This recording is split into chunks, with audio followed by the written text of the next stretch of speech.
যে যাকে হত্যা করা হবে সে জানবে না কেন আমাকে হত্যা করা হলো, যারা হত্যা করবে তারাও জানবে না কেন এই বেটারে হত্যা করলাম। আজকে তো বেঁচে থাকা কঠিন, মরে যাওয়া সহজ হয়ে গেছে, ঠিক কিনা বলেন? আমি আপনি যদি একটু মুখ খুলি, মানুষের কথা বলি, মানবতার কথা বলি, দেশের পক্ষে কথা বলি, ইসলামের পক্ষে কথা বলি, দুর্নীতির বিরুদ্ধে বলি, ইসলাম বিদ্বেষীদের বিরুদ্ধে বলি, ভারতীয় আধিপত্যবাদের বিরুদ্ধে যদি বলি, তাহলে আমার জন্য বেঁচে থাকা কঠিন, মরে যাওয়া সহজ। যেমনটা হলো আমাদের হাদি ভাইয়ের ব্যাপারে। দুনিয়া থেকে চলে গেছে, কিন্তু কোটি কোটি মানুষের হৃদয়ের দোয়া সে পেয়েছে। আমি মনে করি সে সফল, সে ব্যর্থ না, সে মারা গিয়েও সফল, সে ইতিহাসের এক অংশ হয়ে গেছে। অথচ চিন্তা করে দেখুন, আজকে এই মানুষটার জীবনের নিরাপত্তা নাই। যারা হকের পক্ষে বলতেছে, দেশের পক্ষে বলতেছে, দেশের সার্বভৌমত্বের পক্ষে বলতেছে, ইসলামের পক্ষে বলতেছে, এদেশে তাদের বেঁচে থাকা কঠিন হয়ে যাচ্ছে, ঠিক কিনা বলেন? এই হত্যাকাণ্ড সময়ের সাথে সাথে বাড়তেছে।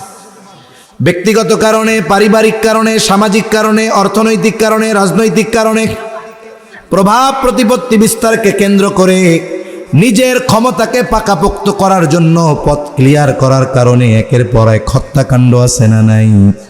অথচ চিন্তা করুন, আমরা মুসলমান, নবীজি বলেন সিবাবুল মুমিনি ফুসুকুন ওয়া কিতালুহু কুফ, মুমিনকে গালি দেওয়া ফাসিকি, হত্যা করা কুফরি। বলে এই হত্যা এমন পাপ, অন্যায়ভাবে একজন মুসলমানকে হত্যা করা এটা গোটা পৃথিবীর মানুষকে হত্যা করার মতো এক পাপ। অথচ এই হত্যাকাণ্ড আমাদের কাছে সহজলভ্য হয়ে গেছে।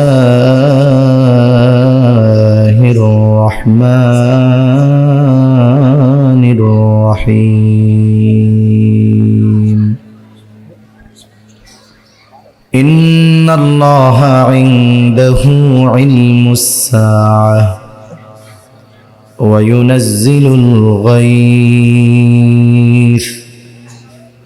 ويعلم ما في الأرحام وما تدري نفس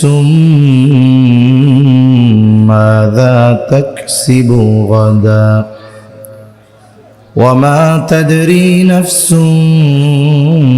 بأي أرض تموت إن الله عليم خبير. وقال رسول الله صلى الله عليه وسلم لا تقوم الساعة حتى يقبض العلم وتكثر الزلازل ويتقارب الزمان وتظهر الفتن وتكثر الهرج وهو القتل حتى يكثر فيكم المال فيفيض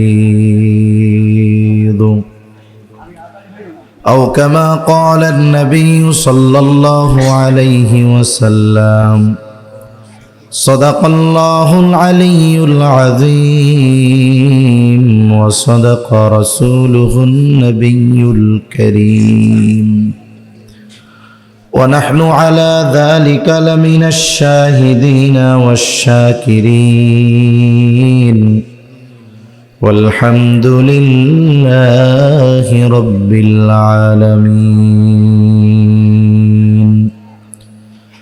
سبحانك لا علم لنا إلا ما علمتنا إنك أنت العليم الحكيم.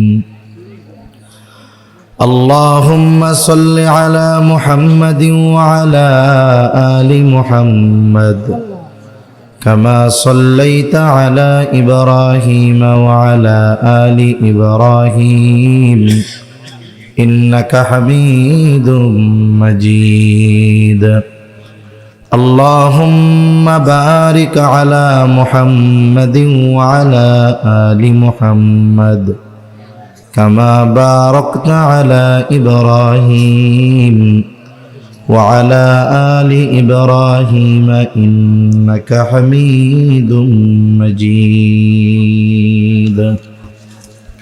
الحمد لله ঐতিহ্যবাহী নারায়ণগঞ্জ জেলার অন্তর্গত সোনারগাঁও থানাধীন সুখেরটেক ললাটি কুশাব বাঘরি কবরস্থান ইয়াসিন হাফিজিয়া মাদ্রাসা ও ইয়াতিমখানার উদ্যোগে 22তম 3 দিন ব্যাপী বার্ষিক ওয়াজ ও দোয়া মাহফিলের দ্বিতীয় দিবসের সম্মানিত শ্রদ্ধেয় সভাপতি ডক্টর মোহাম্মদ জিয়াউল হাসান সভাপতি ইয়াসিন হাফিজিয়া মাদ্রাসা ও ইয়াতিমখানা, দ্বিতীয় দিবসের সম্মানিত প্রধান অতিথি প্রিন্সিপাল ডক্টর মোহাম্মদ ইকবাল হোসেন ভুইয়া, সংসদ সদস্য পদপ্রার্থী নারায়ণগঞ্জ 3, বিশেষ অতিথিবৃন্দ সহ সম্মানিত অতিথিবৃন্দ ও আমন্ত্রিত উলামায়ে কেরাম, সামনে উপস্থিত মুরব্বিয়ানে কেরাম, সমবয়সী যুবক বন্ধু, স্নেহের ছোট ভাই,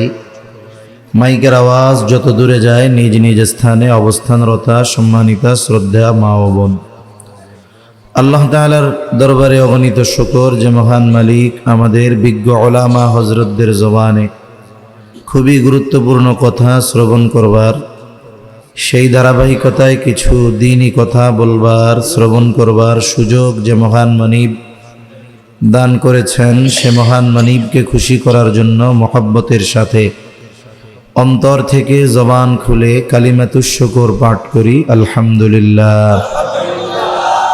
অগণিত দুরূদ ও সালাম সৈয়দুল আম্বিয়া, আশরাফুল আম্বিয়া, খাতামুল আম্বিয়া, ইমামুল মুরসালিন, রহমাতুল লিল আলামিন মুহাম্মাদুর রাসূলুল্লাহ সাল্লাল্লাহু আলাইহি ওয়াসাল্লামের উপর।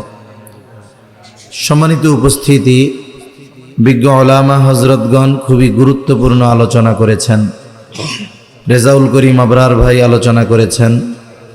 আজকের মাহফিলের সম্মানিত সুযোগ্য প্রধান অতিথি সাহেব খুবই সুন্দর কথা অল্প সময়ের মধ্যে বলেছেন।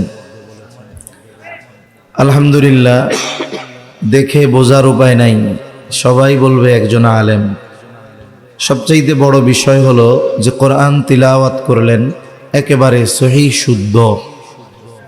একজন মুমিনের তো এটা কম্পালসারি এক গুণ থাকা দরকার ছিল যে তার তিলাওয়াত সহিহ শুদ্ধ হবে।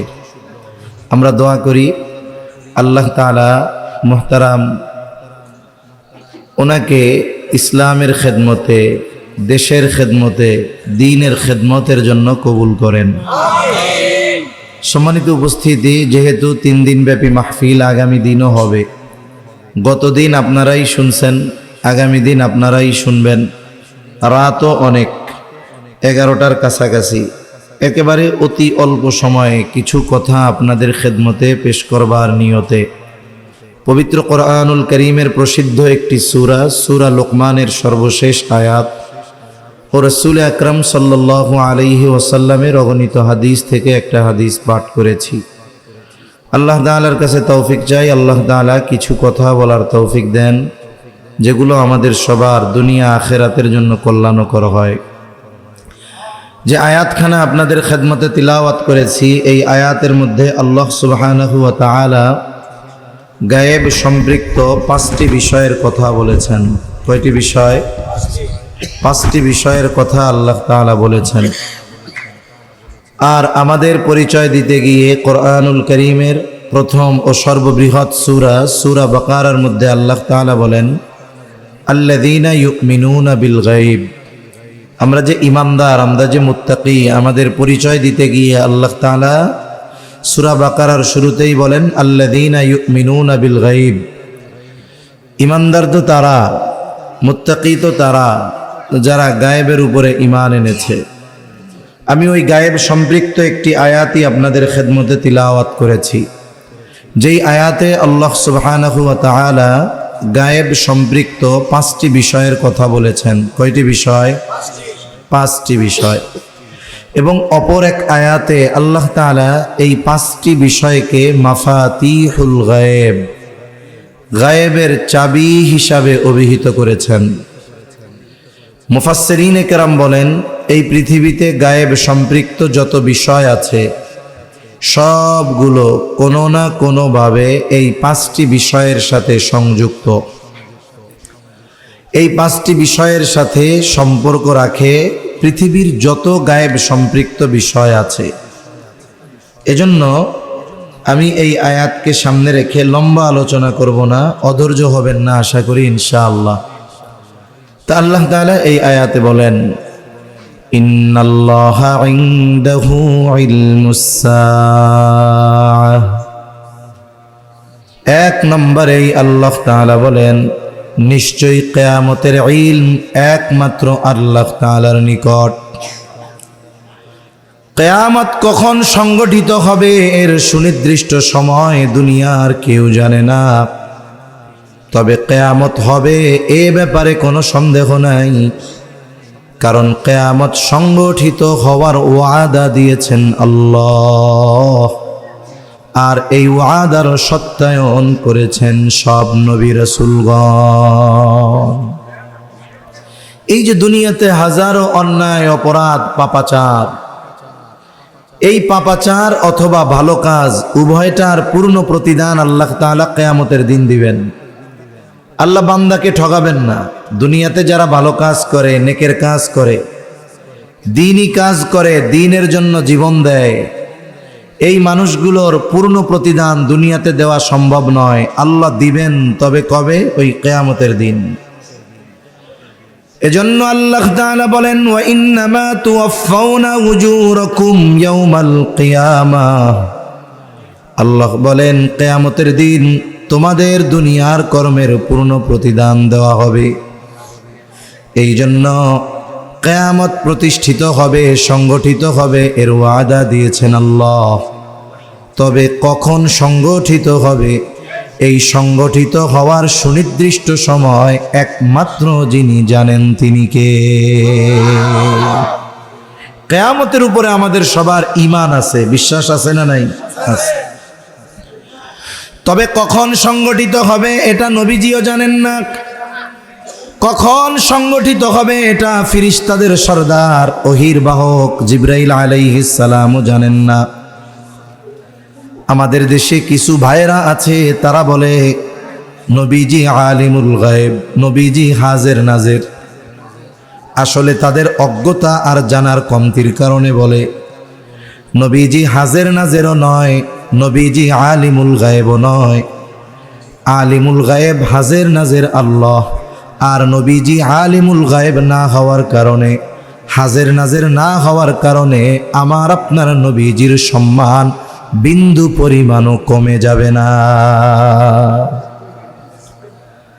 প্রসিদ্ধ একটা হাদিস আছে, হাদিসের এক নাম হলো হাদিস জিবরিল, আর এক নাম হলো উম্মুস সুন্নাহ। হাদিসে জিবরিল নাম হওয়ার কারণ হলো নবীজি সাল্লাল্লাহু আলাইহি ওয়াসাল্লামের কাছে সাহাবায়ে কেরামের উপস্থিতিতে জিবরাইল আলাইহিস সালাম এসেছেন। এজন্য হাদিসের নাম হলো হাদিসে জিবরিল। আসার উদ্দেশ্য হলো সাহাবায়ে কেরামকে দ্বীনের মৌলিক বিষয়গুলো শিক্ষা দেওয়া। এই জন্য হাদিসের আর এক নাম হলো উম্মুস সুন্নাহ। এই হাদিসের মধ্যে জিবরাইল আলাইহিস সালাতু ওয়াস সালাম অনেকগুলো বিষয়ের প্রশ্ন করেছেন আমার আপনার নবীজিকে। নবীজি প্রশ্নগুলোর জবাব দিয়েছেন। প্রশ্নগুলোর মধ্যে একটি প্রশ্ন ছিল, আখবিরনি আনিস সাআহ, কিয়ামত কখন সংগঠিত হবে? প্রশ্ন করতেছে রূহুল আমিন, জবাব দিচ্ছেন রাহমাতুল লিল আলামিন। প্রশ্ন করতেছে ওহীর বাহক, জবাব দিচ্ছেন ওহীর ধারক। এই প্রশ্নের জবাবে নবীজি বলেন, মাল মাসউলু আনহা বিআলামা মিনাস সাইল। কিয়ামত কখন হবে এই ব্যাপারে নবীজিকে প্রশ্ন করা হলো, নবীজি জবাব দেন, এই ব্যাপারে যাকে প্রশ্ন করা হয়েছে তিনি প্রশ্নকারীর চাইতে বেশি জানেন না।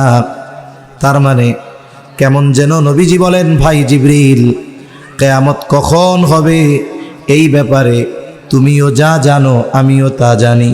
তার মানে কিয়ামত কখন সংগঠিত হবে এর সুনির্দিষ্ট সময় তোমার যেমন জানা নাই আমারও তেমন জানা নাই। নবীজি সাল্লাল্লাহু আলাইহি ওয়াসাল্লামও জানেন না কিয়ামত কখন সংগঠিত হবে। তবে নবীজি আমাদেরকে কিয়ামতের কিছু আলামতের কথা জানিয়ে দিয়েছেন। আমি আপনাদের খেদমতে একটা হাদিস পাঠ করেছি, যেই হাদিসের মধ্যে নবীজি সাল্লাল্লাহু আলাইহি ওয়াসাল্লাম 6টি বিষয়ের কথা বলেছেন। কয়টা বিষয়? একটু জোরে কন্যা, কয়টা? 6টি বিষয়ের কথা নবীজি বলেছেন। শুধু তাই না, নবীজি বলেন এই 6টি বিষয় যতক্ষণ সংগঠিত না হবে ততক্ষণ পর্যন্ত কিয়ামত সংগঠিত হবে না। এই 6টা বিষয় আমরা অল্প সময়ের মধ্যে জানব। যে বিষয়গুলো আমল করার করব, যে বিষয়গুলো ছাড়ার ছাড়ব ইনশাআল্লাহ। কোন জোরে কোন ইনশাআল্লাহ, একেবারে খাঁটি ইনশাআল্লাহ বলছেন তো? আল্লাহ তৌফিক দান করেন। কারণ আমাদের দেশে অনেক সময় মানুষ না কইতে পারে না, না না বলে ইনশাআল্লাহ বলে। কথা বুঝেন নাই? মনে করেন এক এলাকায় দাওয়াত ও তাবলীগের সাথী ভাইয়েরা আসছে, চিল্লার জামাত নিয়ে আসছে। এখন ওনারা তো শুধু ভালো রান্না করবেন খাবেন এটা উদ্দেশ্য না। উদ্দেশ্য এটাও থাকে যে আমরা এখানে আসছি মেহনত চালাইয়া কমপক্ষে একটা জামাত চিল্লার জন্য বাইর করতে হবে, তাই না? এখন ওনারা ওনাদের মেহনত চালাইয়া যাচ্ছেন। একদিন আসরের পরে গাছতে বের হইছেন। একজন আমির সাহেবের কাছে এসে খবর দিছে, আমির সাহেব ওই যে পাশে খেলার মাঠ আছে, ওই জায়গায় কিছু ছেলে পেলে আছে, ম্যাট্রিক পরীক্ষা দিছে, কোনো কাম কাজ নাই, দিনভর ঘুরে ফেরে খায় দায়। ওদেরকে যদি কোনো মতে ধরে এক চিল্লায় নেওয়া যায় তাইলে হয়তো কিছু পরিবর্তন হবে। আমির সাহেব তো এরকম লোকই খুঁজে। এবার আসরের পরে গিয়া উপস্থিত হয়েছে, ডাক দিছে, আসেন একটু 5টা মিনিট আমাদের সময় দেন। এবার বয়ান শুরু করছেন, খুব হৃদয়গ্রাহী ভাষায় আলোচনা করতেছেন যে আল্লাহ এই দুনিয়াতে আমাদেরকে বেহুদা পাঠান নাই। আল্লাহর রাস্তায় শুধুমাত্র টাকা পয়সা ধন দৌলত এগুলোই যে কোরবানি করতে হয় তা না, জান কোরবানি করতে হয়, মাল কোরবানি করতে হয়, এগুলোর সাথে সাথে সময়ও কোরবানি করতে হয়। তা অনেক সুন্দরভাবে বুঝায় ওনারে তাশকিল করছে, দিলটাও নরম হয়েছে যে তাইলে আপনার যেহেতু কাজ কাম নাই, 2 মাস ফ্রি আছেন, আপনি এক চিল্লার নিয়ত করেন, নাম লেখান। এত সুন্দর করে ওয়াজ করছে, ওই ছেলে মুখের উপরে না বলতে পারতেছে না যে না আমি যাব না, কিন্তু দিলের কথা হলো যাওয়ার মতো সুযোগ নাই, যাব না। কিন্তু এমন সুন্দরভাবে বলছে যে মুখে না বলতে পারতেছে না। এখন পাশের থেকে আর একজন কয়, যাস না যাস পরের কথা, আগে ইনশাআল্লাহ কন, হইলে কিন্তু আজকে খেলাধুলা শেষ। এখন ওকে ইনশাআল্লাহ ইনশাআল্লাহ, এখন বলল ইনশাআল্লাহ, আসলে অন্তরে কি এটা আছে? অন্তরে তো আছে না, মুখে কি বলছে? ইনশাআল্লাহ। এজন্য শব্দের ব্যবহার অনেক সময় উল্টাপাল্টা করার কারণে এটার ওজন আমরা নষ্ট করে ফেলি। ইনশাআল্লাহ তো এমন এক শব্দ, আল্লাহ তাআলা আমার আপনার নবীজিকে আমাদের জন্য শিক্ষণীয় হিসাবে এটা পাঠিয়েছেন। কাফেররা 3টা প্রশ্ন শিখে আসছিল ইহুদিদের কাছ থেকে। নবীজির কাছে প্রশ্ন করার পরে নবীজি বলছেন ঠিক আছে এটা আগামীকাল বলবো, ইনশাআল্লাহ বলেন নাই। এই বিষয়টাকে কেন্দ্র করে, এতে নবীজির ভুল হয়েছে পাপ হয়েছে তা না, কিন্তু এই বিষয়টাকে কেন্দ্র করে মুফাসসিরিনে কেরাম বলেন 15 দিন ওহী বন্ধ ছিল। আর জিবরাইল আলাইহিস সালাম এসে বলতেছে আল্লাহর কথা যে ওয়ালা তাকুলান্না লিশাইইন ইন্নী ফাইলুন যালিকা গাদা ইল্লা আন ইয়াশা আল্লাহ। আপনি কোনো বিষয়ের ব্যাপারে এমনটা বলবেন না এটা আমি আগামীকাল করব, বরং কি বলবেন? ইনশাআল্লাহ আগামীকাল করব। তার মানে আমার ইচ্ছার কোনো কমতি থাকবে না, চেষ্টার কোনো কমতি থাকবে না। আমার ইচ্ছা আর চেষ্টার পরেও ওই কাজ সফল হবে না যদি আল্লাহ না চায়। তাহলে ইনশাআল্লাহ এরকম অবস্থায় বলতে হয়, কিন্তু আমরা নার বদলে বলি। তা সম্মানিত উপস্থিতি, আমরা এই কথাগুলো যেগুলো আমলের আমল করব, যেগুলো বাদ দেওয়ার দিব, কথাগুলো স্মরণ রাখব। তাহলে নবীজি বলেন 6টি বিষয় সংগঠিত না হওয়া পর্যন্ত কিয়ামত সংগঠিত হবে না। কয়টা বিষয়? 6টি বিষয়। عن أبي هريرة رضي الله تعالى عنه قال قال رسول الله صلى الله عليه وسلم لا تقوم الساعة حتى يقبض العلم।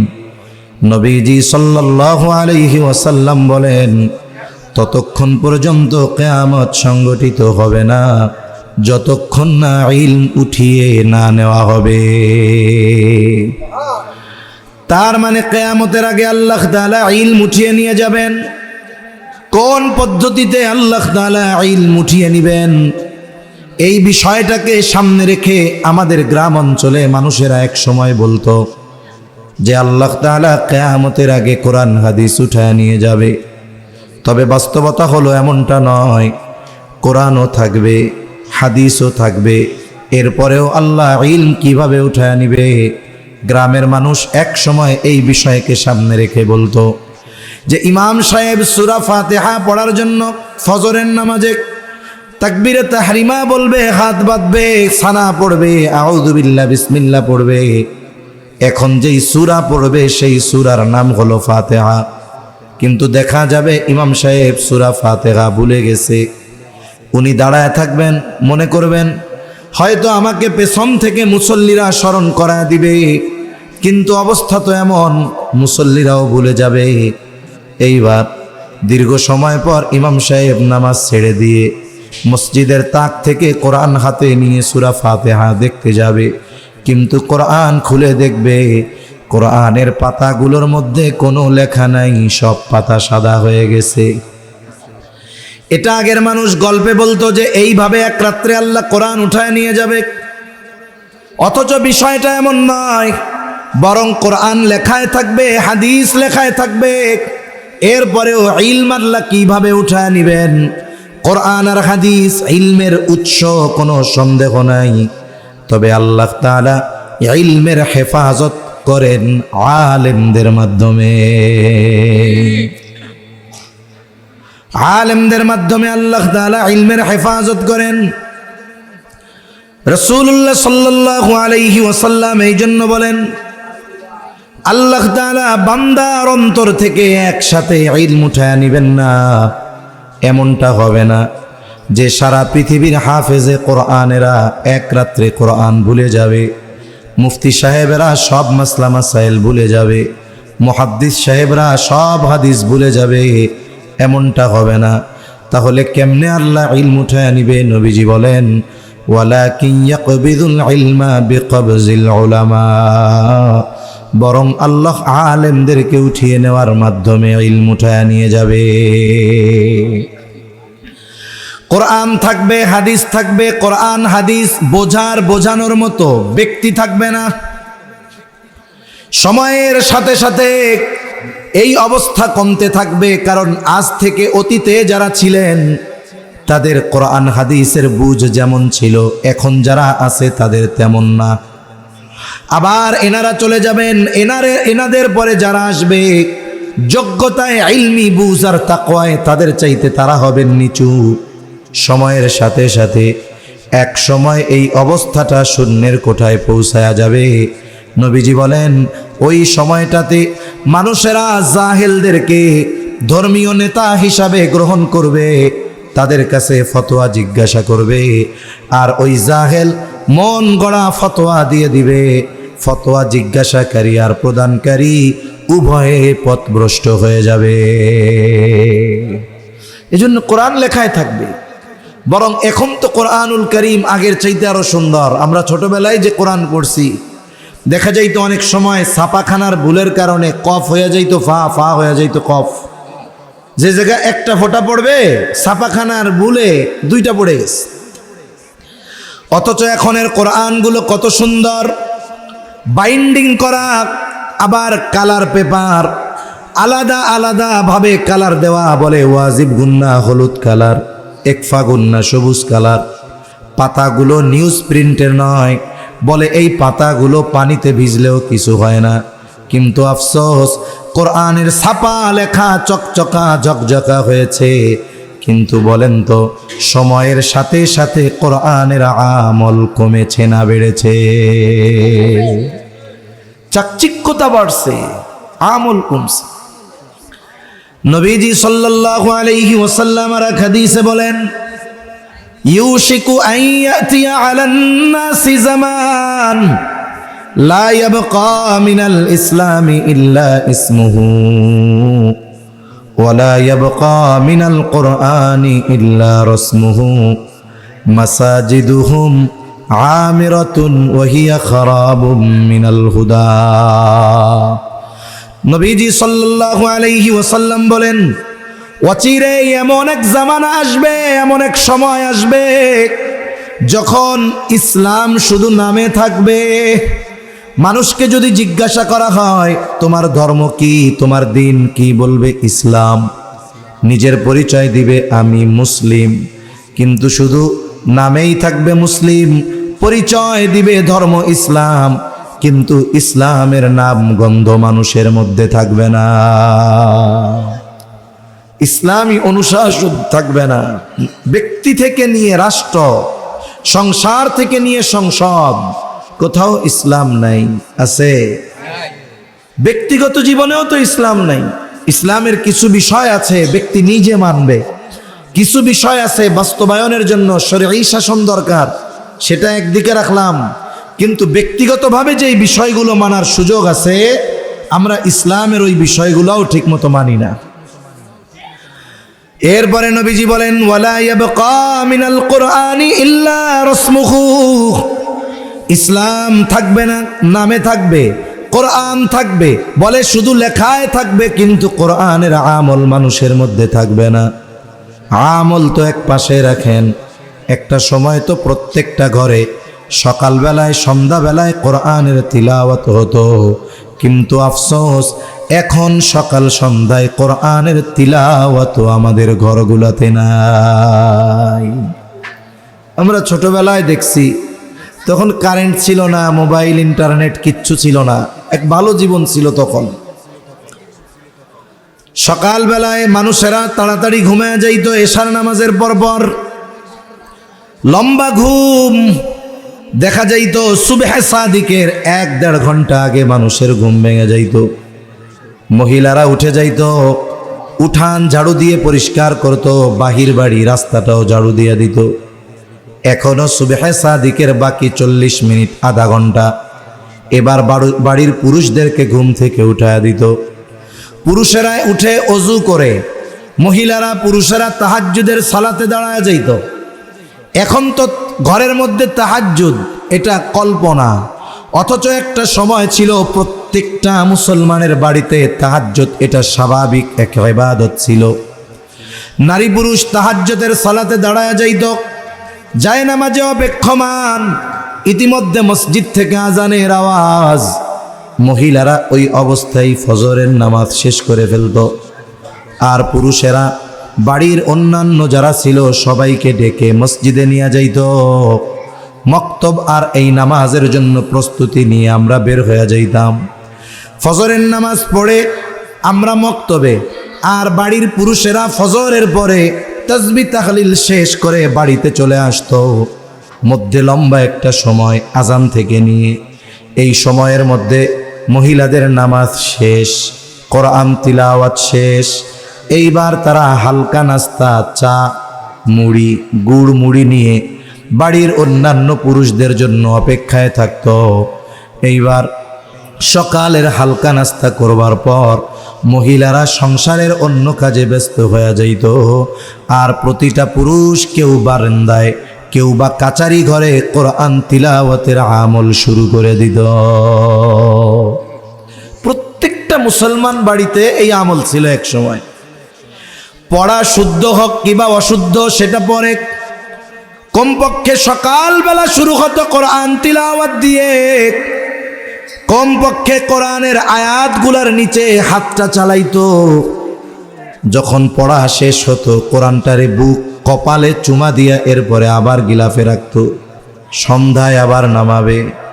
কিন্তু আফসোস, সময়ের সাথে সাথে এই তিলাওয়াত এখন নাই, আফসোসের কথা আমল নাই, তিলাওয়াত নাই, বলে ওই কোরআনের প্রতি আজমত আর মহব্বত নাই।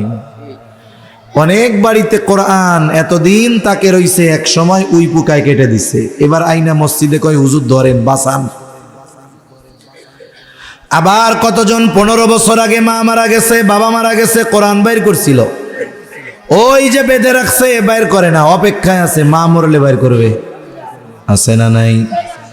আবার কত জায়গায় এমন দৃশ্য দেখার তিক্ত অভিজ্ঞতা হয়েছে, বলে মসজিদ কত সুন্দর, ফ্লোরটা মার্বেল করা, উপরে ঝাড়বাতি, হরেক রকমের ডেকোরেশন জিপসাম করা, মসজিদের মধ্যে এসি লাগানো, একেবারে চাকচিক্যতার অভাব নাই।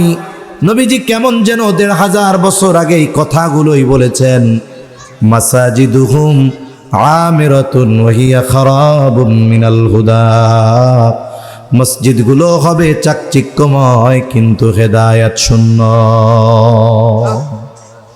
এখনের মসজিদগুলো অধিকাংশ এরকম, দেখবেন এটা একটা কমার্শিয়ালের মতো, আজানের সময় মসজিদ খুলবে, নামাজের 15 মিনিট পরে বন্ধ, আর যদি কেউ আসে নামাজ পড়ার কোনো ব্যবস্থা নাই।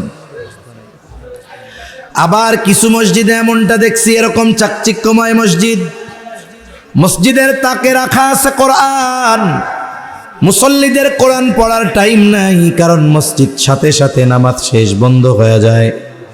কোরআন তাকে থাকতে থাকতে ধুলা পড়তে পড়তে একটা সময় কোরআনের উপরে টিকটিকি তেলাপোকা পায়খানা করে রাখছে, কোরআন শরীফেরও যত্ন নাই, একটু গেলাফ পরাইতে পারে না, পরিচ্ছন্ন রাখতে পারে না, তাহলে কি হলো?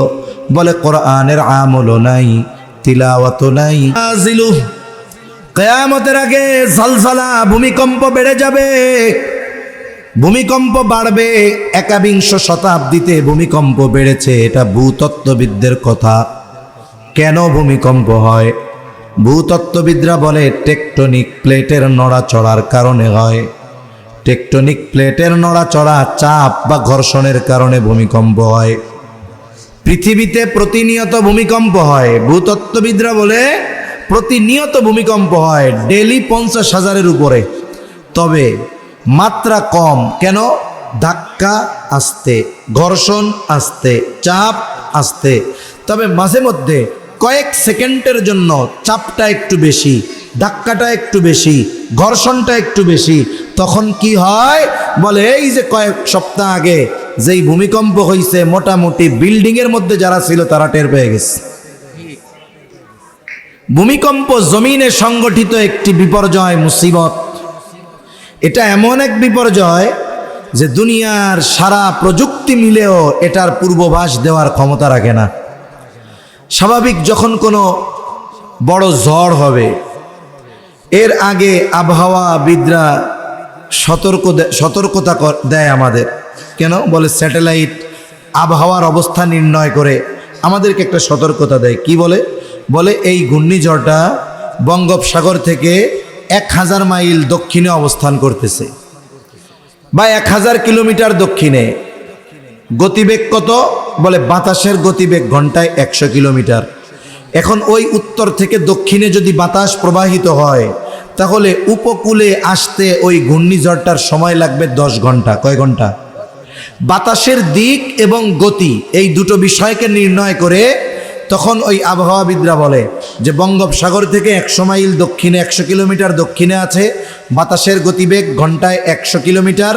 এই হিসাবে আগামীকাল সকাল 10টা নাগাদ এটা উপকূলে আঘাত হানতে পারে। এরকম খবর শুনছেন না আপনারা? এজন্য উপকূলে অবস্থানকারী সকলকে 7 নম্বর সতর্কতা সংকেত দেখাতে বলা হয়েছে। উপকূলে বসবাসকারী সকলকে নিরাপদে সরিয়ে নিতে বলা হয়েছে।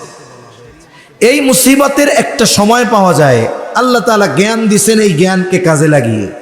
কিন্তু ভূমিকম্প এটা এমন এক মুসিবত, বিপর্যয়, বলে সংগঠিত হওয়ার 1 সেকেন্ড আগেও কেউ জানে না যে এখন ভূমিকম্প হবে।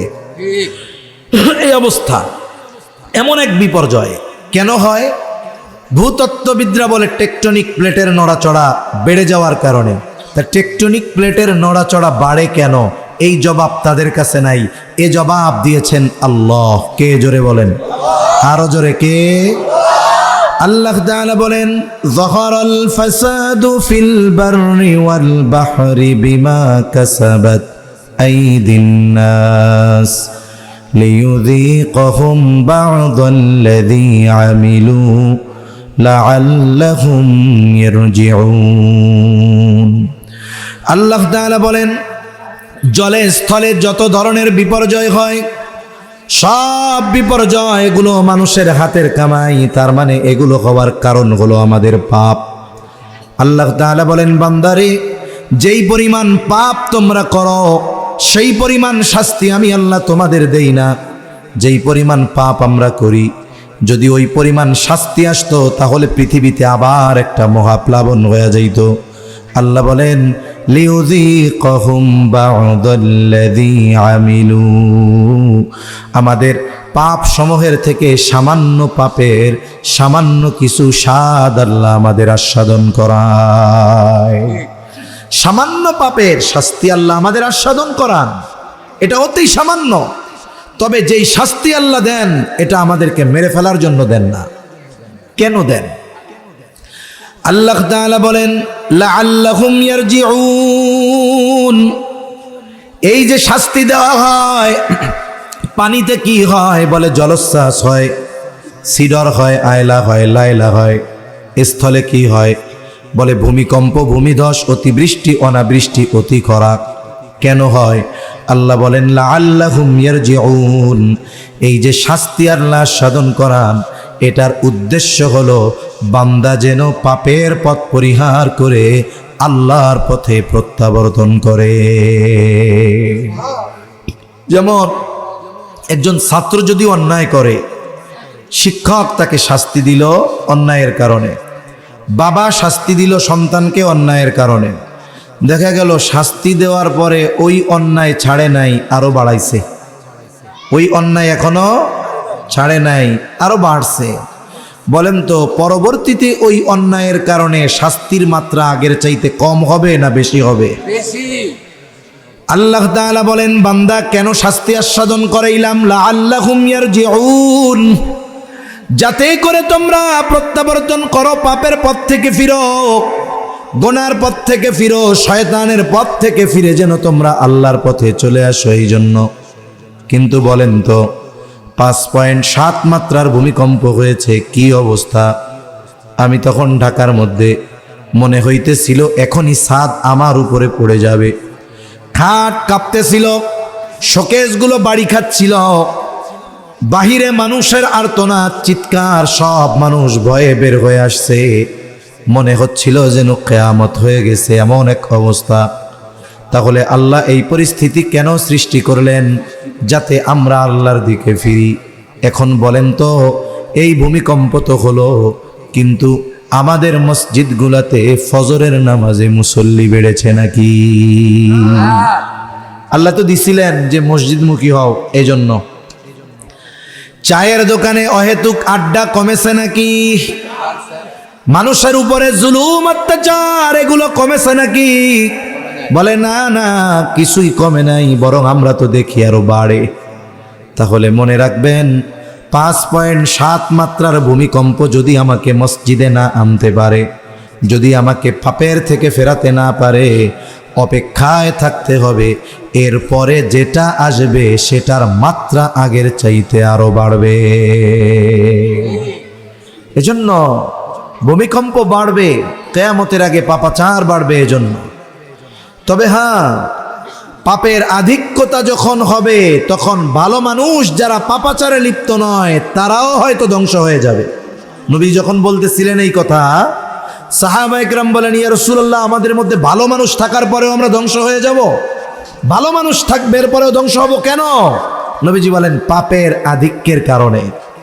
তবে হ্যাঁ, যারা ভালো কাজ করে, নেকের কাজ করে, আল্লাহর পথে আছে, দ্বীনের পথে আছে, যদি পাপের আধিক্যর কারণে শাস্তি আসেও, মারাও যদি যায়, সে আল্লাহর কাছে বলতে পারবে, আল্লাহ, আমি নিজে ভালো কাজ করেছিলাম, আমার অধীনস্থদেরকে ভালো কাজের আদেশ করেছিলাম, আয় আল্লাহ, আমার এই শক্তি ছিল না, ক্ষমতা ছিল না, সমাজ থেকে পাপ দূর করা, রাষ্ট্র থেকে পাপ দূর করা।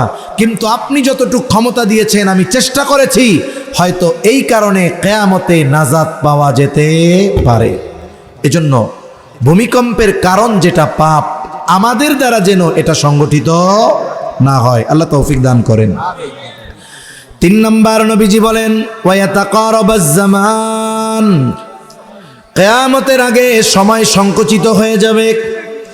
নবীজি আর এক হাদিসের মধ্যে বলেন কিয়ামতের আগে সময় সংকুচিত হবে। আখিরুজ জামানে এক যুগকে 1 বছরের মতো মনে হবে, 1 বছরকে মাসের মতো মনে হবে, মাসকে সপ্তাহের মতো মনে হবে, সপ্তাহকে দিনের মতো মনে হবে, দিনকে 1 ঘন্টার মতো মনে হবে, ঘন্টাকে মিনিটের মতো মনে হবে, আর মিনিটকে আগুনের স্ফুলিঙ্গ তথা সেকেন্ডের মতো মনে হবে।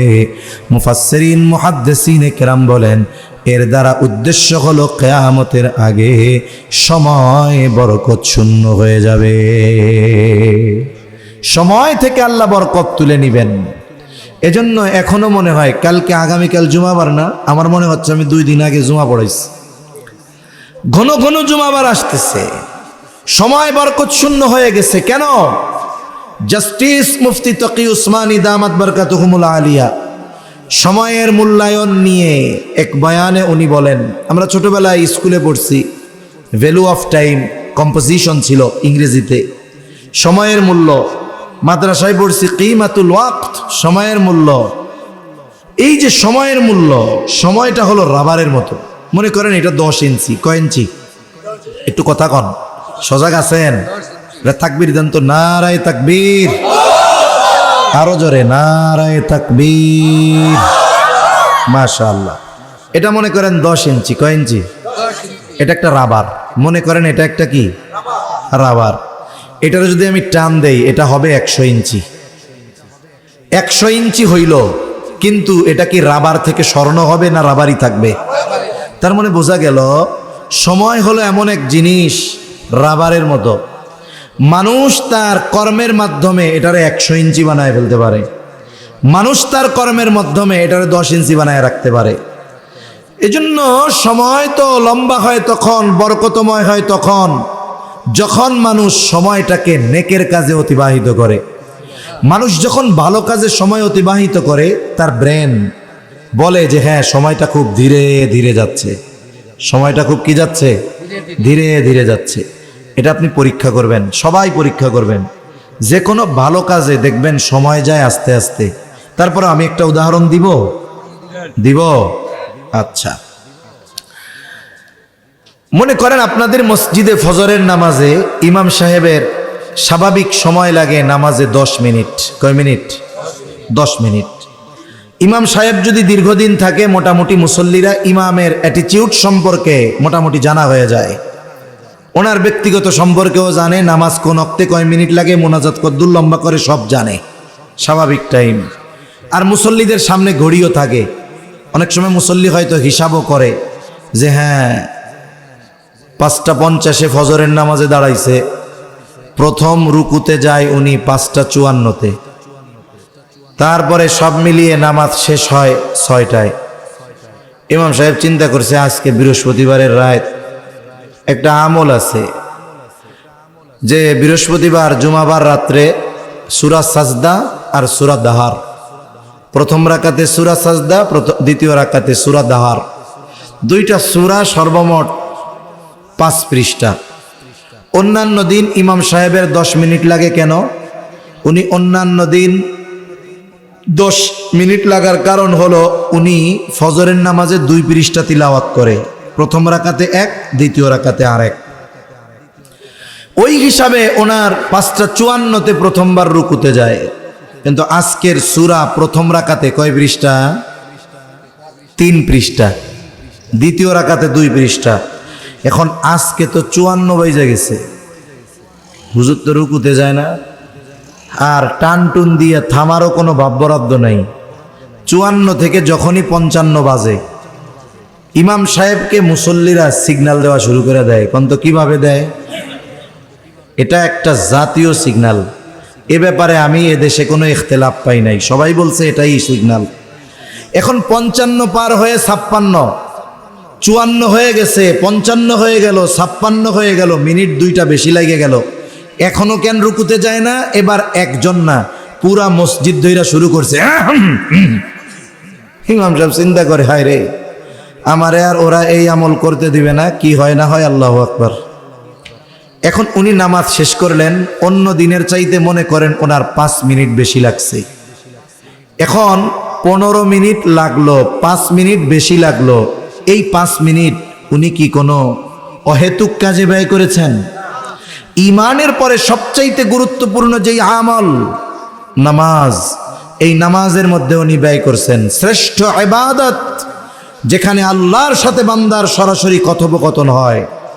টাইম লাগছে কয় মিনিট বেশি, অথচ মুসল্লির মাইন্ড কি যে অনেক সময় লাগতেছে, এজন্য সে অধৈর্য হয়েছে, কাশাকাশি শুরু করে দিছে। ঠিকই এই মুসল্লি 6টার সময় নামাজ শেষ করে বের হয়ে ওই পাশে 4 দোকানে বসছে। এই যে বসছে ফজরের পর, এক বসায় উঠছে 11টায়। কয় ঘন্টা? জোরে কন না, কয় ঘন্টা? অথচ 5 মিনিটে কাশাকাশি জান বের হয়ে যাচ্ছে। 5 ঘন্টা পার হওয়ার পরে বলে, ভাই কথা কিন্তু শেষ হয় নাই, জুম্মার টাইম হয়ে যাইতেছে, জুমার পরে আইসা বাকি কথা কমুনে। কয় ঘন্টা গেছে?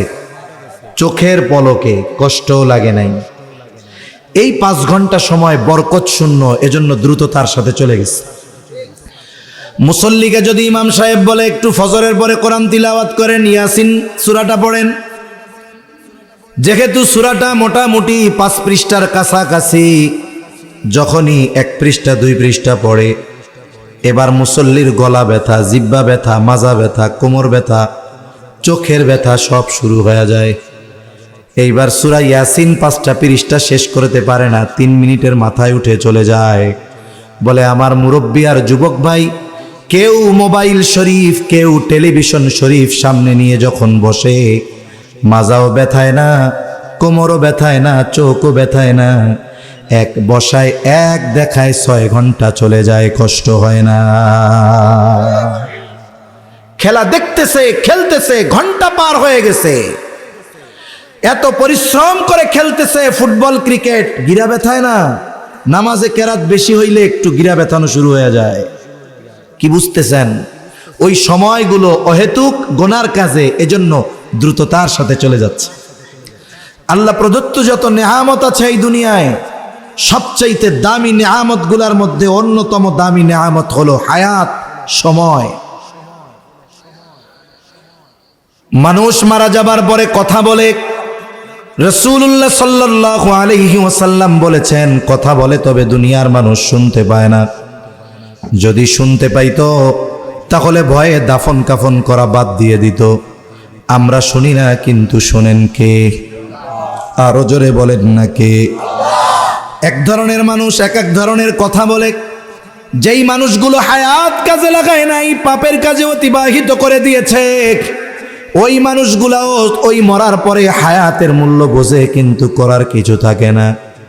তখন আল্লাহর কাছে বলে, ফায়াকুলা রব্বি লাউলা আখখারতানি ইলা আজালিন করিব ফাআসাদদাক ওয়া আকুম মিনাস সালিহিন।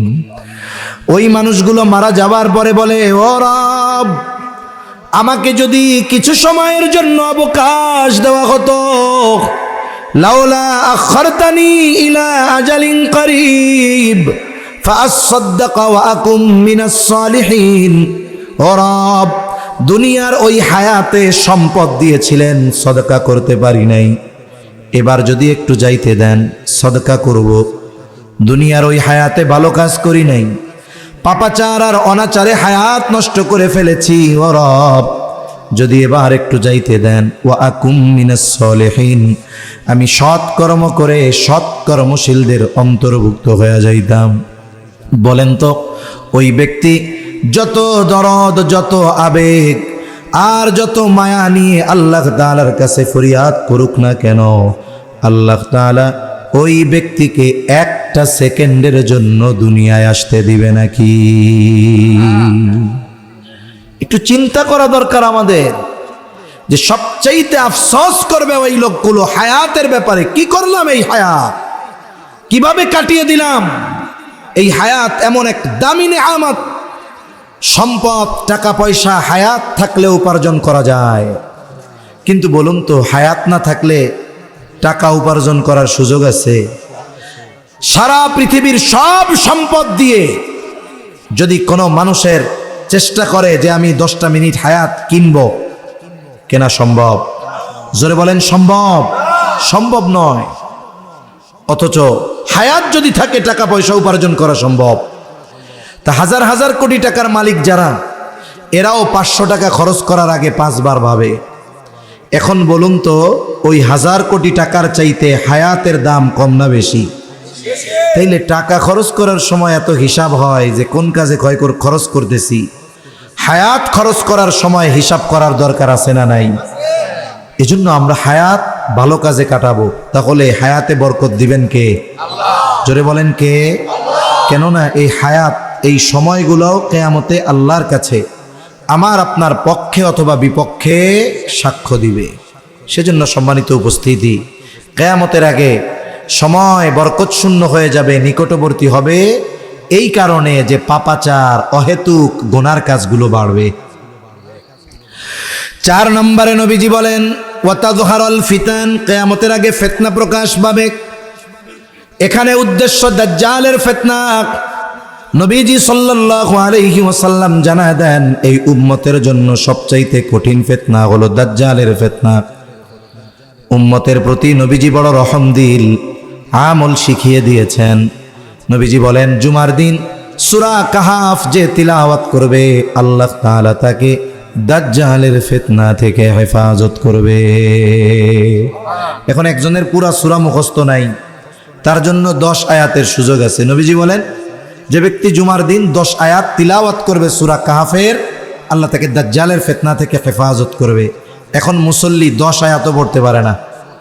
ওই মুসল্লি যদি ইমাম সাহেবকে বলে হুজুর সূরা কাহাফের ফজিলতের কথা শুনলাম, আবরার ভাইও মনে হয় একটু বলছে, আবরার ভাইও বলছে, আমার হলো আরেকটা কথা বলা মূল উদ্দেশ্য, এই জন্য বলতেছি যে আপনি মুসল্লি পারেন না পড়তে, আপনি ইমাম সাহেবকে যদি বলেন হুজুর কোরআন শরীফ দেখাও পড়তে পারি না, মুখস্থও নাই, এখন আমলটা তো করা দরকার, পারি না, তো আপনি একটু তিলাওয়াত করে শোনায় দেন 10 আয়াত, 1 মিনিট 1.5 মিনিট লাগবে।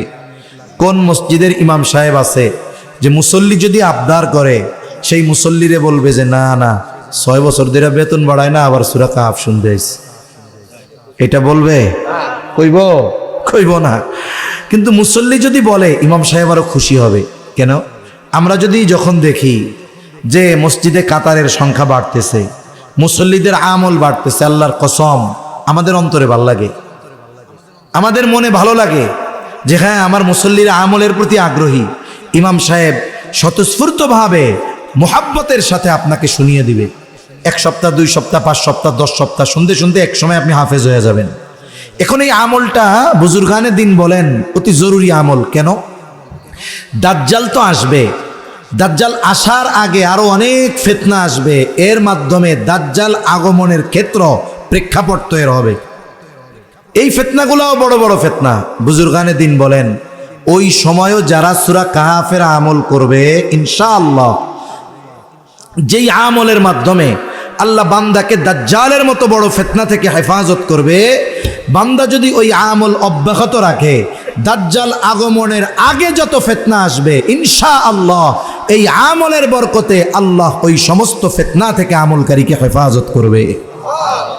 একের পর এক ফিতনা কিন্তু আস্তে আস্তে আসতেছে, এজন্য আমরা এই আমলটা খুবই গুরুত্ব দিয়ে করব। কোন কয় নম্বরটা কইছেন? ইনশাআল্লাহ। কয় নম্বরটা কইছেন? তালে তালে কইছেন নি? মানে তালে তালে ইনশাআল্লাহ বলছেন না দিল থেকে? আমি দিলের থেকে বললাম, চেষ্টা সর্বোচ্চ করব, তৌফিক আল্লাহ তাআলার।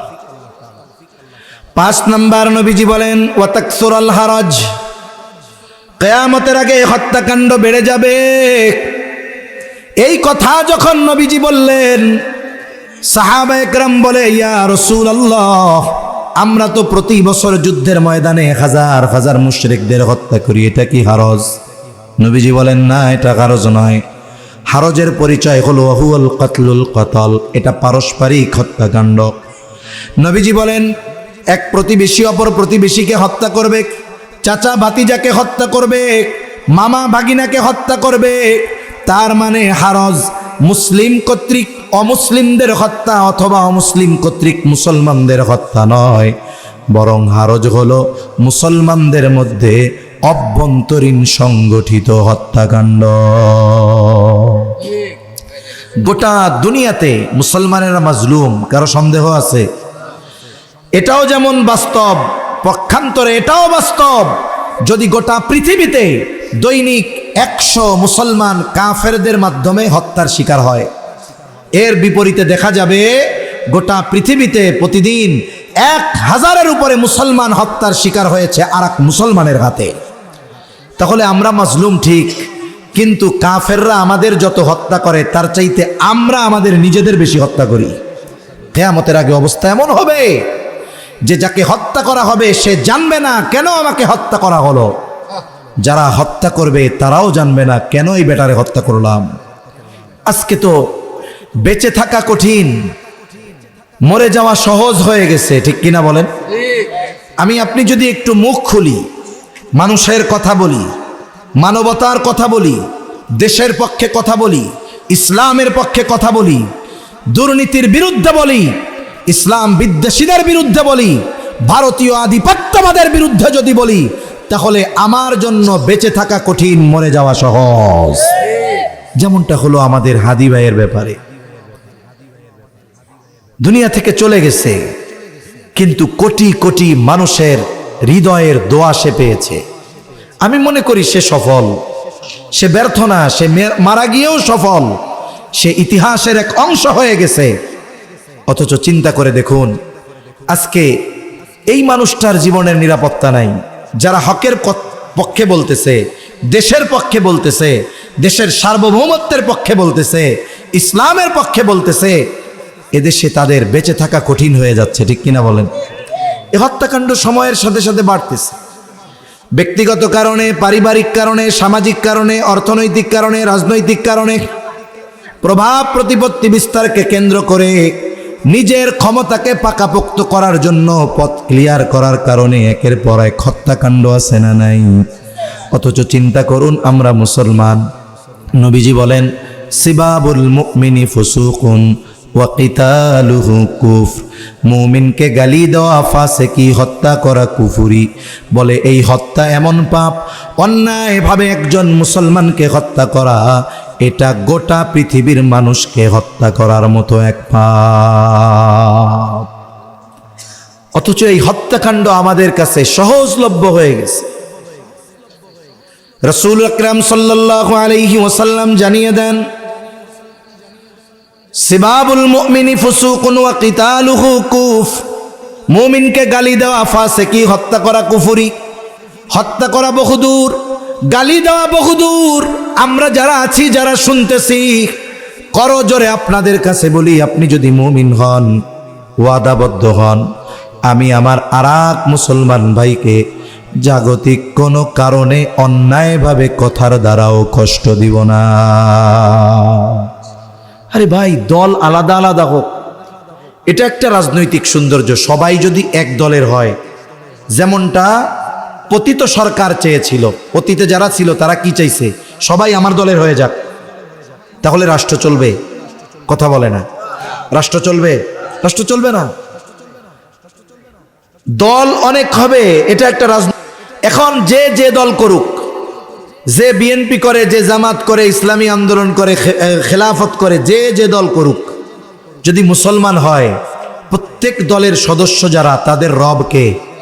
নাকি প্রত্যেক দলের রব আলাদা আলাদা আছে? প্রত্যেক দলের সদস্য যারা, তাদের নবী কে? মুহাম্মাদুর রাসূলুল্লাহ সাল্লাল্লাহু আলাইহি ওয়াসাল্লাম। প্রত্যেক দলের যদি তারা ইমানদার হয়, কালিমাওয়ালা হয়, প্রত্যেকের কালিমা লা ইলাহা ইল্লাল্লাহ মুহাম্মাদুর রাসূলুল্লাহ। ও ভাই, তাহলে কেন আপনি এক কালিমার দাবিদার ভাইয়ের গায়ে হাত তোলেন? কেন আপনি তাকে বকা দেন? কেন আপনি তাকে হত্যা করেন? অথচ রাসূল আকরাম সাল্লাল্লাহু আলাইহি ওয়াসাল্লাম বলেন, ইবাদত করে আবেদ হওয়া যায়, মুসলমান হওয়া যায় না। আর আল্লাহ তাআলা বলেন নাই যে ওয়ালা তামুতুন্না ইল্লা ওয়া আনতুম আবেদুন, তোমরা আবেদ না হয়ে মরো না, এটা বলছে আল্লাহ? আল্লাহ বলেছেন ওয়ালা তামুতুন্না ইল্লা ওয়া আনতুম মুসলিমুন, তোমরা মুসলমান না হয়ে মৃত্যুবরণ করিও না। একেবারে অল্প সময় শেষ করে দিব ইনশাআল্লাহ। এখন মুসলমান কিসের দ্বারা হওয়া যায়? নবীজি সাল্লাল্লাহু আলাইহি ওয়াসাল্লাম বলেন আল মুসলিমু মান সালিমাল মুসলিমুনা মিন লিসানিহি ওয়া ইয়াদিহি, নবীজি বলেন প্রকৃত মুসলমান হলো সে যার জবান আর হাতের অনিষ্ট থেকে অপর মুসলমান থাকে নিরাপদ। আমি তাহাজ্জুদ পড়ি, আমি আওয়াবিন পড়ি, ইশরাক পড়ি, কিচ্ছু ছাড়ি না, কোরআন তিলাওয়াত করি, কিন্তু আমি মুসলমান ভাইকে বকা দেই, অন্য সব বাদ, কথার দ্বারাই কষ্ট দেই, তাহলে আমি প্রকৃত মুসলমান হতে পারি নাই। আর যে ব্যক্তি তাহাজ্জুদ পড়ে দৈনিক রাতে 70 রাকাত, কিন্তু তাদের হাতে মুসলমানদের রক্তে তাদের হাত রঞ্জিত হয়, ওই রকম তাহাজ্জুদ কোটি রাকাত পড়লেও কোনো দাম নাই, ঠিক কিনা বলেন?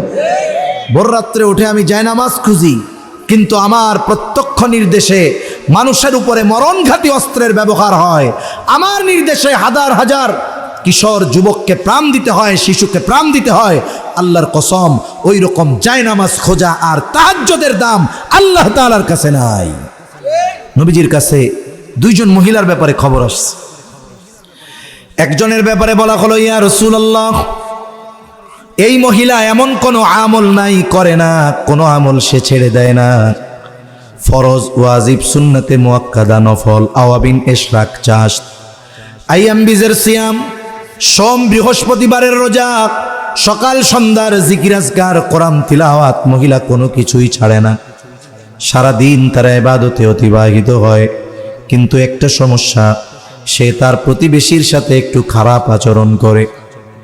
আরেকজন মহিলা বলে যা না করলে নয়, এর বেশি করে না, সারাদিনে শুধু ফরজ ওয়াজিব সুন্নাতে মুআক্কাদা, এর বাইরে নফল কোনো ইবাদত নাই, নামাজ নাই, তিলাওয়াত নাই, জিকির আজকার নাই, নফল কোনো রোজা নাই, কিন্তু সে তার প্রতিবেশীর সাথে ভালো আচরণ করে।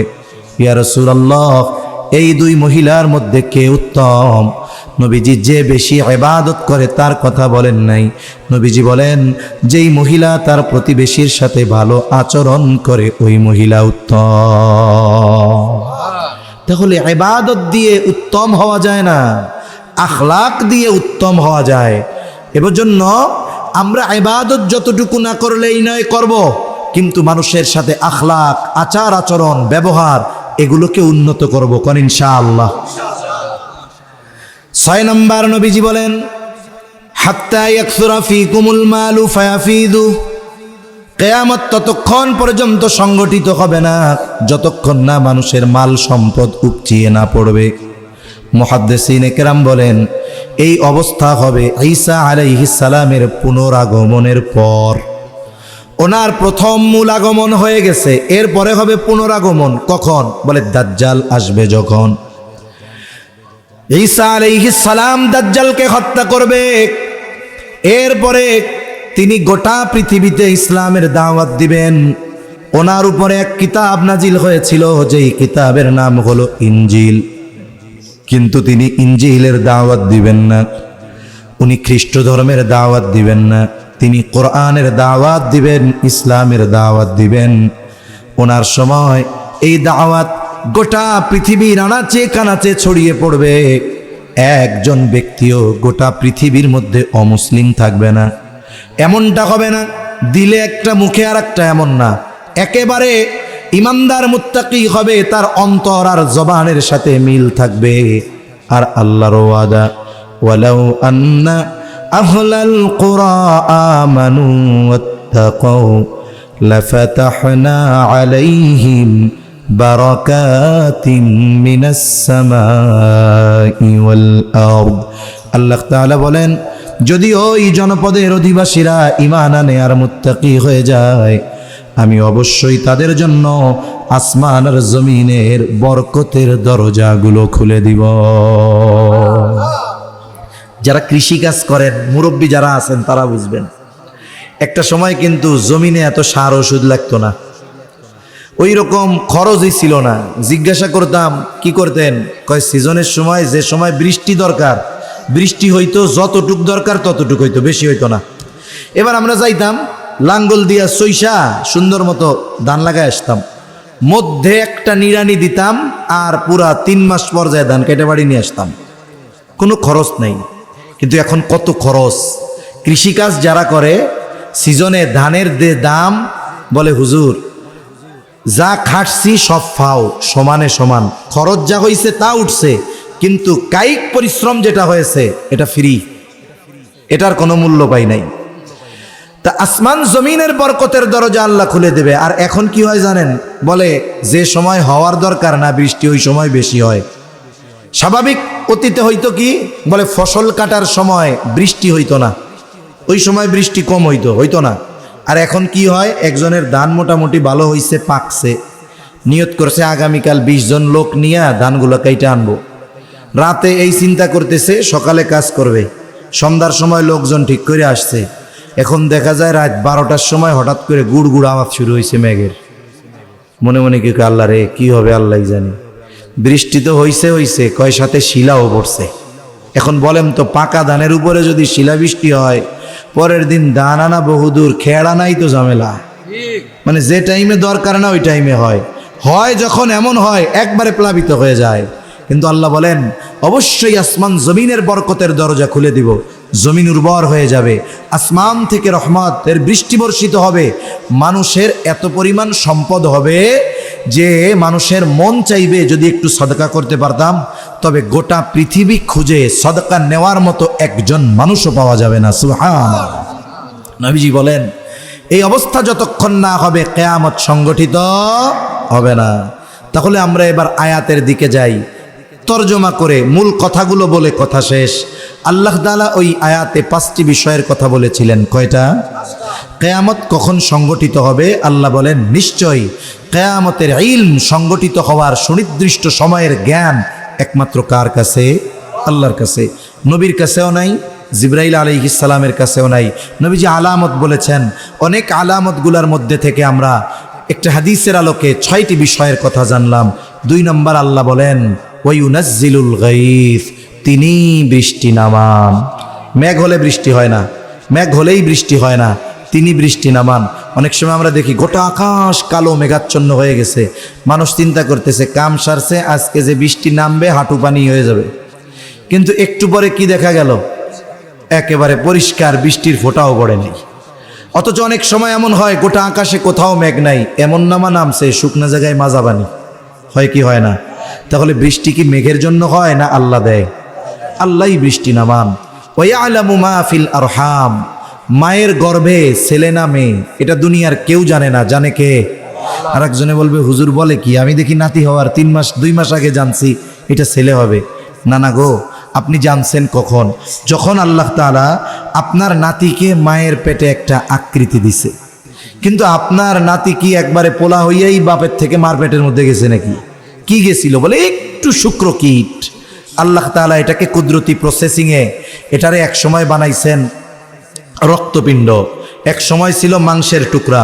বলেন তো দুনিয়ার কোন বিজ্ঞান আর আল্ট্রাসোনোগ্রাফি মেশিন আছে যে ওই রক্তের পিণ্ড আর মাংসের টুকরা রিচার্জ করে বলবে এটা ছেলে হবে না মেয়ে হবে? আছে? নাই। এরপরে আল্লাহ তাআলা বলেন ওমা তাদরি নাফসুম মাযা তাকসিবু গাদা, কেউ জানে না আগামীকাল সে কি উপার্জন করবে। এজন্য মানুষের বর্তমান যে অবস্থা 2 ধরনের হয়। জাগতিক হিসাবেই ধরেন, একটা মানুষ টাকা পয়সাওয়ালা হয়, সম্পদওয়ালা হয়, পদ পদবিওয়ালা হয়, পাওয়ার থাকে অনেক। এগুলো দিছে কে? আল্লাহ। জোরে বলেন কে?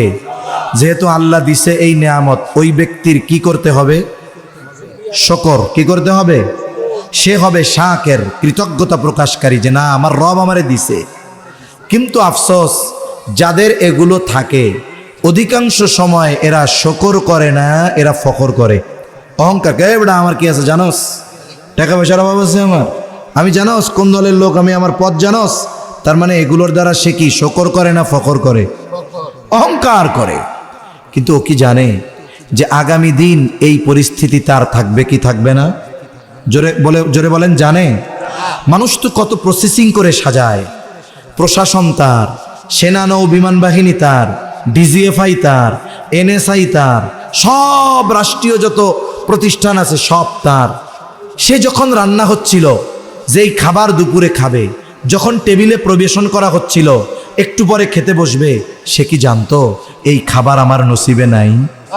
জোরে বলেন, জানতো? অথচ এই খাবার সে খাইতে পারে নাই, অথচ সব সিস্টেম তার ছিল। এটা থেকে শিক্ষা নেওয়া দরকার ছিল আমাদের, যে এই অবস্থার পরেও সে থাকতে পারে নাই। রাদ্দা ভাত, টেবিলের উপরে পরিবেশন করা ভাত সে খেতে পারে নাই। আল্লাহ তাআলা সিস্টেম পাল্টায়া দিছে। এজন্য আগামীকাল আজকের যেই ক্ষমতা, আজকের যেই প্রভাব প্রতিপত্তি থাকবে কি থাকবে না, এর কোনো নিশ্চয়তা আছে? এজন্য যার আছে তিনি শুকরিয়া আদায় করেন। এই পাওয়ার ক্ষমতা টাকা পয়সা দিয়ে আপনি জালেম হইয়েন না, কারণ জালেমের পরিণতি কি হয় কোরআনেও আছে, আমাদের দেশের ইতিহাসেও লেখা হয়ে গেছে। আর এক মানুষের অবস্থা কি হয় বলে, তার অবস্থা খুব খারাপ, অভাবে আছে, কষ্টে আছে, নামাজ কালাম পড়ে, অভাবেও আছে। আবার কি কয় জানেননি? কয় আল্লাহ আপনি দুনিয়া আর কাউরে পান নাই, সব আমারই দেন, এই গরিব আমি, অসুস্থতা আমার, হলো না তো। আপনাকে আল্লাহ মুসিবত দিয়েছে, আপনি সবর করবেন। যার আছে শকর, যার নাই সবর। সবরের সাথে সাথে দোয়া করেন, আল্লাহ এই পরিস্থিতি আমার জন্য কষ্টকর, আপনি আল্লাহ আমাকে এই পরিস্থিতি থেকে উত্তরণ করেন। কারণ সেও জানে না, আজকে হয়তো আল্লাহ তারে কষ্টে রাখছে, কালকে হয়তো তাকে সিংহাসনে বসায় দিতেও পারে। এরপরে আল্লাহ তাআলা বলেন, ওমা তাদরি নাফসুম বিআইয়ি আরদিন তামুত, কেউ জানে না কোন জমিনে তার মৃত্যু হবে। আমাদের প্রত্যেকের মৃত্যুর সময় এবং স্থান সুনির্ধারিত। দেখুন আমরা কি আশা করেছিলাম, আমাদের হাদি ভাইয়ের গুলি লাগছে, আমরা দাবি করছি, সবাই বলছে যে বাংলাদেশ থেকে, ঢাকা মেডিকেল থেকে এবার কেয়ারে নেওয়া হইল, সবাই দাবি তুলল উন্নত চিকিৎসার জন্য সিঙ্গাপুর নেওয়া হোক। আমরা আশা করছি সিঙ্গাপুর গেলে হয়তো তিনি আল্লাহ চাইলে ফিরে আসবে বেঁচে। কিন্তু কি হলো, ওই সিঙ্গাপুরের জেনারেল হসপিটালের ওই কেবিনে আল্লাহ তাআলা ওনার মৃত্যু লিখে রাখছিল, ওই জায়গায় ওনার মৃত্যু লেখা ছিল, এজন্য ওইখানে আল্লাহ ওনারে নিয়ে গেছে। আমাদের প্রত্যেকের মৃত্যুর সময় এবং স্থান সুনির্ধারিত, আমি আপনি কিন্তু জানি না, তবে সুনির্ধারিত। এজন্য কি উচিত, দুনিয়ার এই সামান্য হায়াতে অহংকার না করে, ফখর না করে, মানুষকে শত্রু না বানিয়ে মানুষের দোয়া পাওয়ার পাত্র হওয়ার চেষ্টা করেন। আরে ভাই, এই যে হাদি ছেলেটা তো আমাদের কোনোদিন চা খাওয়ায় নাই, আমাদের কোনোদিন চা খাওয়ায় নাই, দেখাও হয় নাই, কিন্তু তার দেশের জন্য, ইসলামের জন্য, মানুষের কল্যাণের জন্য তার যেই বলিষ্ঠ কণ্ঠস্বর, এই আওয়াজ যার কানে পৌঁছিয়েছে, তার হৃদয়ে যদি কপটতা না থাকে, অপবিত্রতা না থাকে, ওই রকম প্রত্যেকটা মানুষ হাদির জন্য দোয়া করেছে, ঠিক কিনা বলেন? অনেক মায়েরা কান্না করেছে, অনেক বাবারা কান্না করেছে, অনেক মানুষ এমনও বলেছে আল্লাহ আমাকে নিয়ে যান, তাও ছেলেটারে ফিরায় দেন, আমারে দিয়ে তো দেশের কিছু হবে না, কিন্তু ওর কথা, ওর আওয়াজ, এর দ্বারা মানুষের কল্যাণ হবে, দেশের কল্যাণ হবে। এজন্য জীবনটা এমনভাবে গড়েন যেন মারা যাওয়ার পরে আশেপাশের মানুষকে জানাজার মাঠে জোর করে বলাইতে না হয় যে লোকটা ভালো ছিল। মানুষ মনে করে, আমাদের দেশে আছে এই প্রচলন যে জানাজার আগে সবাইরে দিয়ে কয় লোকটা কেমন ছিল, কয় ভালো, কেমন ছিল, ভালো, কেমন ছিল, ভালো। মনে করে এই যে সবাই ভালো কইছে, ওর জন্য জান্নাতুল ফেরদাউস ওয়াজিব হয়ে গেছে। সারা জীবন করছে আকাম কুকাম আর মানুষেরটা মেরে গেছে, ঠিক কিনা বলেন? আমার আপনার এই প্রতিশ্রুতিতে কাজ হবে না। এজন্য জীবনটা এমন গড়েন, কাউরে কিছু বলা লাগবে না, জিজ্ঞাসা করা লাগবে না, ও যায় নামাজে বসে এমনিই আমার জন্য দোয়া করবে। এরকম যদি আমরা গড়তে পারি হায়াতটাকে, এটাই আমাদের সফলতা, ঠিক কিনা কোন? তাই 5টি বিষয় মাফাতিহুল গায়েব, বিশেষ করে কিয়ামত সম্পৃক্ত বিষয় নিয়ে আমরা একটু আলোচনা করলাম। কিয়ামত সংগঠিত হওয়ার সাথে সবচাইতে বেশি সম্পৃক্ত পাপের। আল্লাহ তাআলা আমাদেরকে যেন সকল ধরনের পাপ থেকে বেঁচে থাকার তৌফিক দান করে। সাথে সাথে আমার মৃত্যুতে কেউ যেন আলহামদুলিল্লাহ না বলে, এমন কাজ যেন আমার মাধ্যমে না হয়। যে আমাকে চিনে জানে, আমার মৃত্যুতে যেন কমপক্ষে আল্লাহর কাছে বলে যে আল্লাহ মানুষটা ভালো ছিল, তারে আপনি মাফ করে দিয়েন। এমন জীবন গঠনের চেষ্টা করব তো ইনশাআল্লাহ। আমরা জাগতিক কারণে কোনো মুসলমান ভাইকে কষ্ট দিব না, জাগতিক কারণে কোনো মুসলমান ভাইকে কথার দ্বারাও কষ্ট দিব না। তবে হ্যাঁ, দিনের ব্যাপারে আমার বাপও যদি হয় ছাড় দেওয়া হবে না। আল্লাহ তাআলা আমাদেরকে দুনিয়ার এই হায়াত কাজে লাগিয়ে আখিরাতের পাথেও সংগ্রহ করার তৌফিক দান করেন, আমিন। ওয়া আখিরু দাওয়ানা আনিল হামদুলিল্লাহি রাব্বিল আলামিন। দোয়া করে দেব।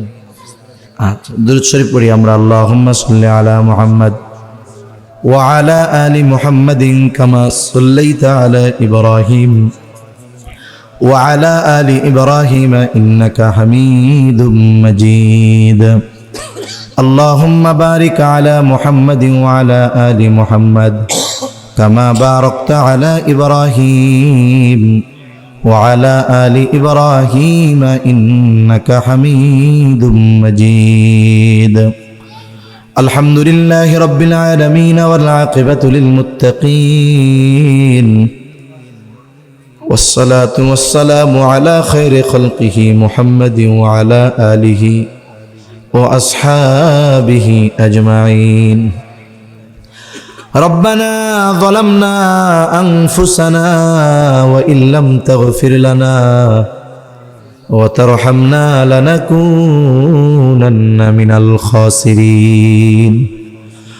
ربنا آتنا في الدنيا حسنة وفي الآخرة حسنة وقنا عذاب النار. ربنا لا تزغ قلوبنا بعد إذ هديتنا وهب لنا من لدنك رحمة إنك أنت الوهاب.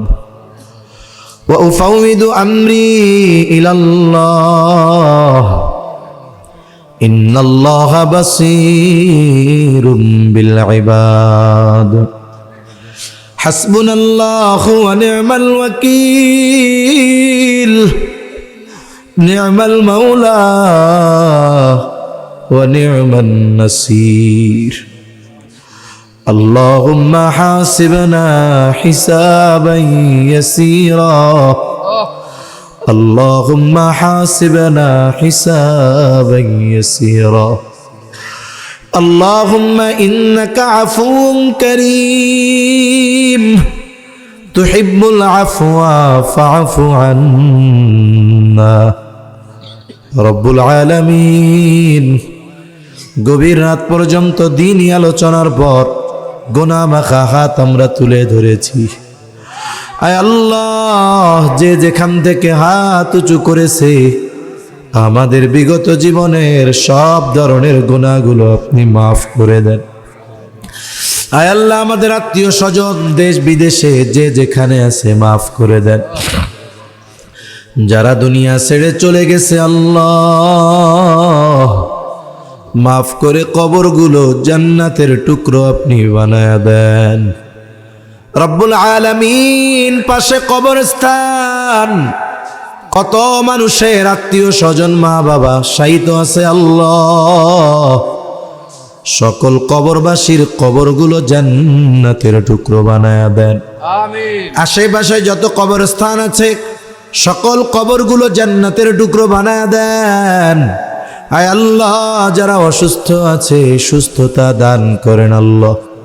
খাস করে মালিক, জুলাই বিপ্লবের অন্যতম এক ব্যক্তি, আয় আল্লাহ, সকলের প্রিয় হাদি ভাই জালেমের গুলিতে দুনিয়া থেকে বিদায় নিয়েছে আল্লাহ। ওনার শাহাদাতের তামান্না ছিল মালিক, ওনাকে আপনি শাহাদাতের মর্যাদা দান করেন। রব্বুল আলামিন, উত্তম বিনিময় পরিবারকে দান করেন। আয় আল্লাহ, ওনার পরিবারকে ধৈর্য ধারণের তৌফিক আল্লাহ দান করেন। রব্বুল আলামিন, খাস করে তামাম দুনিয়ার মুসলমানদের মধ্যে ঐক্য দান করেন। যেখানেই মুসলমানেরা মাজলুম আপনি তাদের জন্য সাহায্যকারী হয়ে যান। আয় আল্লাহ, খাস করে আমরা যারা হাত উঁচু করেছি আমাদের মধ্যে হয়তো অনেকের মা নাই, অনেকের হয়তো বাবা নাই, অনেকে হয়তো নিজের হাতে মোহাব্বতের মা বাবাকে কবরে শুয়ায় রাখছে আল্লাহ। আয় আল্লাহ, মা বাবা কত বড় নেয়ামত, যার নাই সে বুঝে মা বাবা কত বড় নেয়ামত। দুনিয়ার অপর প্রান্তের খবর মুহূর্তের ভিতরে পাওয়া যায়, দেখা যায়। 3 হাত মাটির নিচে মোহাব্বতের মা বাবার কবরের খবর জানা যায় না, দেখা যায় না। আয় আল্লাহ, গুনার কারণে যদি কারো মা বাবার কবরে আযাব হয়, আমাদের মধ্যে যাকে পছন্দ, যার আমল পছন্দ, তার আমলের ওসিলায় ওই মা বাবার কবরের আযাব আল্লাহ মাফ করে দেন, কবরগুলো জান্নাতের টুকরো বানায়া দেন। কিয়ামতের দিন হিসাব সহজ করে জান্নাতের ব্যবস্থা করে দিয়েন। যাদের মা বাবা বেঁচে আছে, সুস্থ দীর্ঘ নেক হায়াত আল্লাহ আপনি দান করেন। আয় আল্লাহ, খাস করে মালিক, যাদের সন্তান অবাধ্য, সন্তানগুলারে বাধ্য করে দেন। প্রত্যেককে শারীরিক সুস্থতা, মানসিক প্রশান্তি, অর্থনৈতিক সচ্ছলতা দান করেন রব্বুল আলামিন। প্রতিটা পরিবারে দ্বীনের আবহাওয়া জারি করে দেন। আয় আল্লাহ, খাস করে এই মাদ্রাসা আপনি কবুল করে নেন। এলাকাবাসী অত্যন্ত মহাব্বত করে এই প্রতিষ্ঠান। মালিক যেভাবে মাদ্রাসার জন্য সহযোগিতা করে, সকলের সকল প্রকার সাহায্য সহযোগিতা আপনি কবুল করে নেন।